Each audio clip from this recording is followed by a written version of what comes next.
Before I get into the debate کہ جی قانون کیا کہتا ہے اور آج کے بیان کی کیا اعترافی حیثیت ہے، سب سے پہلے تو سر حدیبیہ پیپر ملز ریفرنس کو پاناما کیس کی کمزور کڑی کہا جا رہا تھا، اور ہم دیکھتے ہیں کہ ساکھ ڈار صاحب فائنلی اب جبکہ جی آئی ٹی نے اپنی 10 جولائی کو رپورٹ پیش کرنی ہے، اتنا کم وقت رہ گیا، آخر میں ان کو آلموسٹ آخر میں ان کو طلب کیا جا رہا ہے رائٹ بفور مریم نواز صاحبہ. اب اگر واقعی میرٹس میں کوئی جانتی ہے اس کیس میں یا انہوں نے جو اعترافی بیان دیا اس میں کوئی جانتی تو وقت تو سر بچا ہی نہیں ہے. 50 منٹ، آج صرف 50 منٹ میں جی آئی ٹی نے ان کو فارغ کر دیا. سر یہ کمزور کڑی اتنی کمزور ثابت ہوئی؟ دیکھیں میں نہیں سمجھتا کہ 50 منٹ کے وقت کو ہم اگر ایویلیویٹ کریں اور اس سے اندازہ لگائیں کہ شاید ان سے تحقیق مکمل نہیں ہوگی. بنیادی طور پہ جی آئی ٹی نے جو ہمیں ابھی تک علم ہے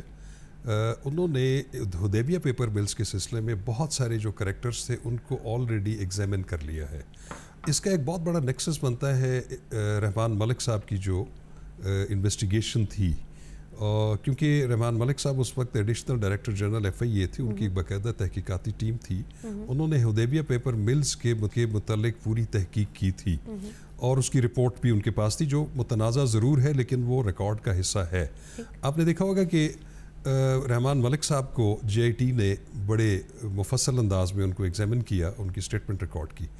اور اس پورے کیس کا تعلق جو ہے آپ جیسے فرما رہی ہیں کہ یہ بڑا ویک اسپیکٹ ہے اس کا حدیبیہ پیپر ملز، ایسا نہیں ہے. کیونکہ ہم بطور اسٹوڈنٹ آف لاء یہ دیکھتے ہیں کہ جو تحقیقات ہو رہی ہیں جی آئی ٹی کر رہی ہے وہ اس تمام سینیریو جو ہے، یہ تمام منی ٹریل ہے، اس کا نیکسس شاید حدیبیہ پیپر مل سے ملانے کی کوشش کر رہی ہے. تو اس کو آپ اتنا آسانی سے ڈسکارڈ نہیں کر سکتے کہ حدیبیہ پیپر مل جو ہے وہ ایک بہت اہم پہلو ہے جی آئی ٹی کے سامنے. اور بنیادی طور پہ یہ ہوتا ہے کہ جب آپ ایک انویسٹیگیشن کر رہے ہیں اور اس سے ریلیٹڈ آپ نے اس سے جتنے بھی گواہ ہیں اور اتنا مواد ہے وہ آپ نے اکٹھا کر لیا ہے، پھر آپ نے جب مین ایک جو گواہ آپ کہہ لیں یا ان کو آپ الزام علیہ کہہ لیں ساکھ ڈار صاحب،